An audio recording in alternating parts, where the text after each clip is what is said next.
What's up guys, Rainer here, back again. Today we'll be playing as Janus, or Janus, if you listen to what the god says as you select him. Janus is, I believe, a very, very top tier burst mage for the mid lane right now. I don't like him as a solo lane mage. He lacks one very critical thing as far as a solo mage goes, and that's mobility. He has real problems with mobility in his kit. So I just think there's just better choices for a solo lane, but as a mid lane, he does very, very well. And that just comes from a lot of his abilities allow him to maneuver around the arena very quickly. Anyway, let's get into his abilities real fast. His passive passages, anytime Janus passes through a portal or a threshold, which is his 1 and his 3 respectively, he becomes an aged and wizened, getting additional magic scaling on his next ability. So he gets an extra 25% scaling on his next ability used. So basically it allows you to do a lot more damage on an attack after you pass over your 3 or travel through your 1. So it's one of those things that you kind of have to... you have to use Janus and appreciate that passive as you learn to play him so that you know how to better use him. Here's his 3 right here, just in case you wanted to know. Threshold. Anyway.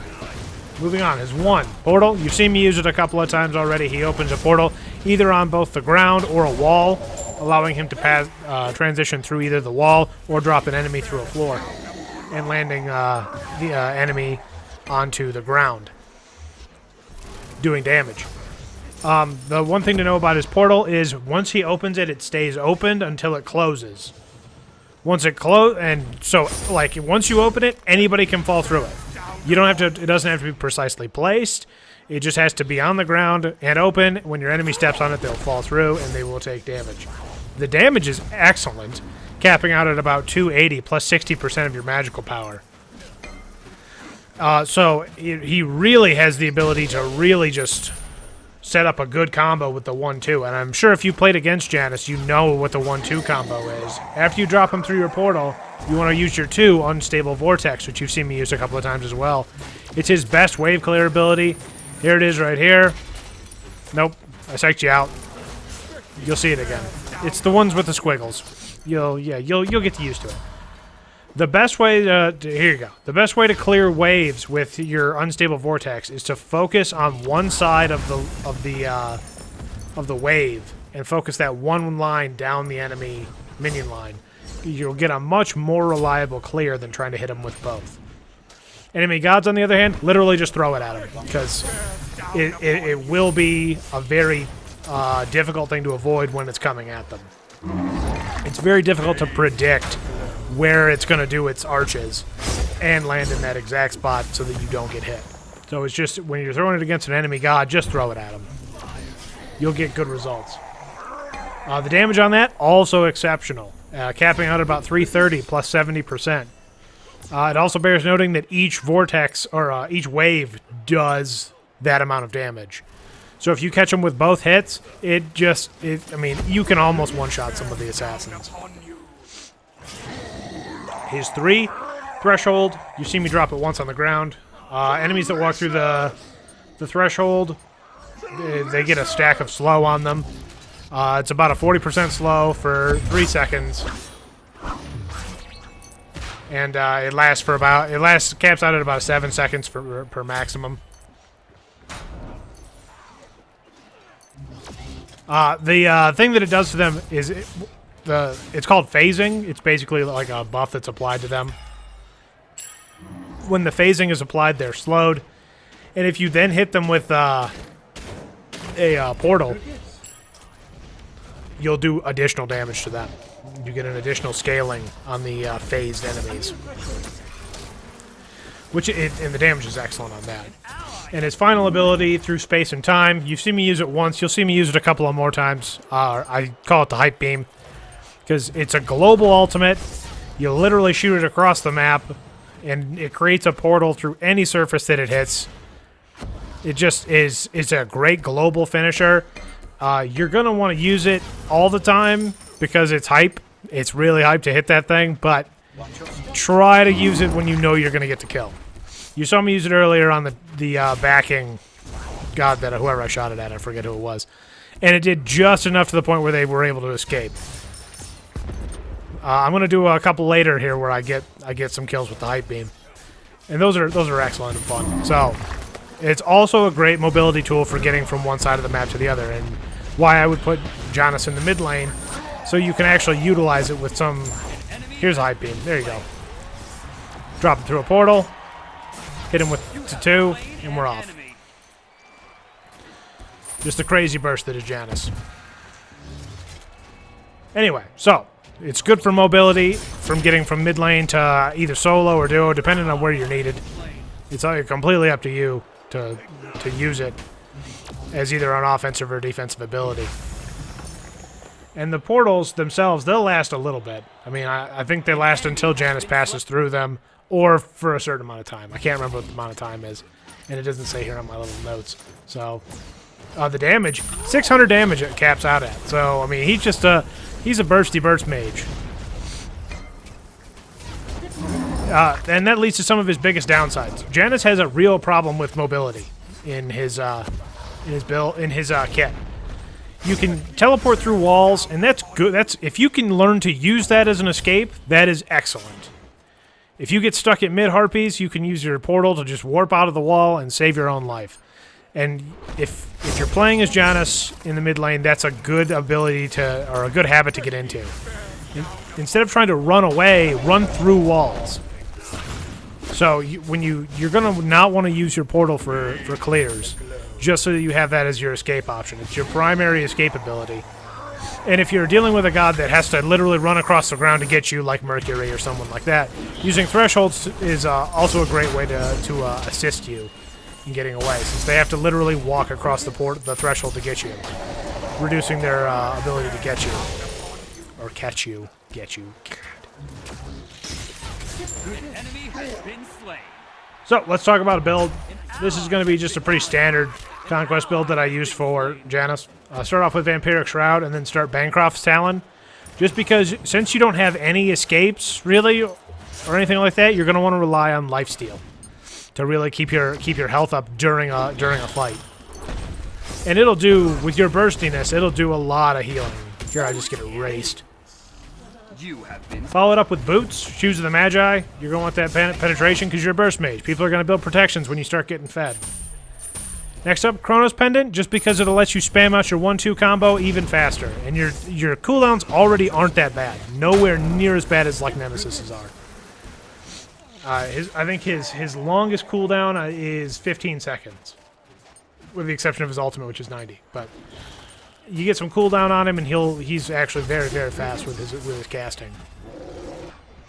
Obsidian Shard, because you're going to need more penetration later. And I would say, depending on how you want to do it, Rod of Tahuti or Obsidian Shard, just one of those two.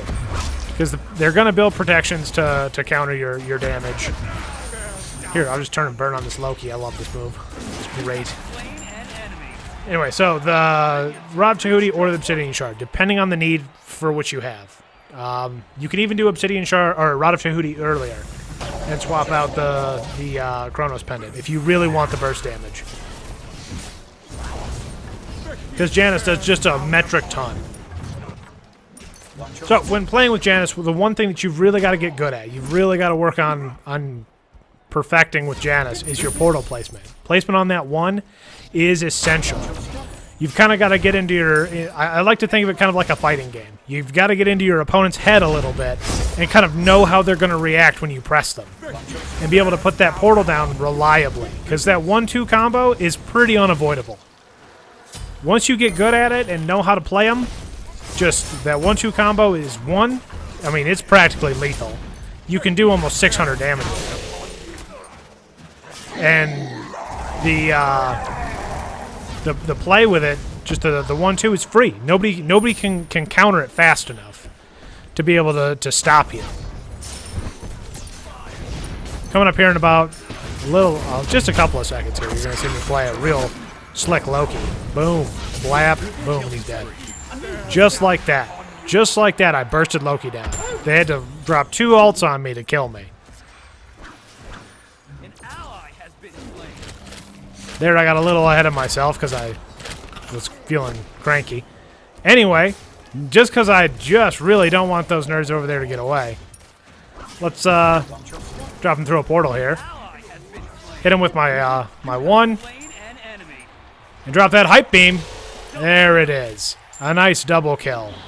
That's the glorious Janus play that everyone wants to see. I'm trying to help Ares out here by slowing down Ymir, or losing Calvin, anyway, I meant. But Agni was on him hard, so nothing I could do there. So, with Janus, what you got to remember to do is you've got to remember to learn how to land your portals, learn how to get in your enemy's head, because it's free damage. 2, you've really got to make sure when you're focusing on clearing waves, focus on hitting them with just one side of that unstable vortex of just 2. You'll get much better results with it that way. And your hype beam, try to make sure you're going to get the kill, because it's a long cooldown. It's 90 seconds if you miss. It's also excellent mobility.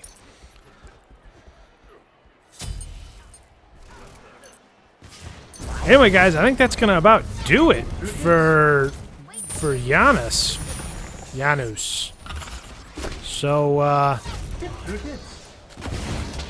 let's talk about something else I need to talk about because it needs to be spoken of, because it's been really bothering me with Smite lately, and it's starting to really affect my videos. And I'm not really sure why this is such a hot button issue. So here we are playing this game. You know, I mean, we're not right in it. We're about 40, 50 tickets behind. Not too bad. It's a close fight. That's the key here. It's a close fight, and we're just doing our normal thing. I'm just playing the game as the game's meant to be played. We're turning on the enemies when we need to turn on them. We get focused down in places we shouldn't, and then this shit like this happens. He just leaves. Here we go, and there he goes. Now he's gone. He's gone for the rest of the game too. Now I understand that life happens. Life is a thing that gets in the way, but this is arena. These matches are like a maximum like 21 minutes long. I've edited a lot of these videos. The longest one I have is 21 minutes. If your day is like so crazy with random events happening that you can't set 20 minutes aside to play a round of Smite, don't queue. Don't put that on us. Because, I mean, what are we supposed to do? We were in a close fight. We're within 40 now. We've stepped up our game, and we were within 40. Spoiler, we lose by about 50-point margin. So we were catching up, and now we got nothing. We don't have the sustain to do this. And this is just arena. This is why I don't play Conquest anymore. You want to know the real reason that Rainer doesn't play Conquest games? It's because you can't trust people. I can't trust people to sit down and play for an hour. I can't trust people to play for 20 minutes. And granted, I mean, I've been on both sides of a 4v5 win, both a win and a lose. So I know it feels good to do it, but sometimes your opponents are just that good. There's nothing you can do. You can't help it. You want to be able to turn on a 4v5, but sometimes the enemy team's just that good. They're that competent. And their compilation's good enough that you can't turn and burn on them. And especially when you leave late game and everybody's already got their levels. I mean, you're really not helping anybody at that point. So it just really bothers me. And I kind of want to know what you guys think about the whole situation of leaving. You know, I know that when people leave, they get the deserter, and they've got to sit outside of queue for, I don't know how long it is because I don't desert. I think it's like 30 minutes. I'm not sure. So I just kind of want your guys' opinion. What do you think on the whole people leaving? I mean, I know it's a thing that we have to deal with it. There's nothing you can do. But I mean, if you guys can understand the amount of times I've played Smite for almost 3 years now, since we're rapidly closing in on my anniversary for doing YouTube. I've played Smite for almost 3 years now, and the amount of times that I've seen the words "I gotta go eat, bye," would just stagger you. It would floor you. It would just rock you to your core. The amount of games that have just been, well, I mean, I guess we should surrender.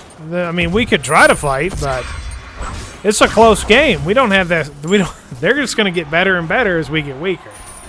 So I'm just kind of looking for your guys' thoughts on the whole people deserting. And I understand that, you know, if emergencies happen, you know, but they don't happen as often as you think they do. You know, there's been a lot of people I've seen in forums justify the whole, you know, people leaving. Oh, what if this situation was happening? You know, that situation happens like maybe once or twice a year. And the odds are that you were playing a Smite game when it happened. Very, very slim to none. Now, it's just something that's really been just bothering me lately. Because I've lost at least a couple of close games to that kind of just shit that happens. And I'm looking, do you guys experience this all the time? What are your thoughts on it? Are you as fed up with it as I am? Or is the punishment not harsh enough? Is the punishment too harsh? Just leave some feedback in the comments. I want to pick your brain about it. Anyway, I'm going to let you guys finish watching the last 15 tickets of our team here run out as we slowly succumb to the enemy team here. This has been Rainer. I'll see you guys. Hopefully a little less ranty.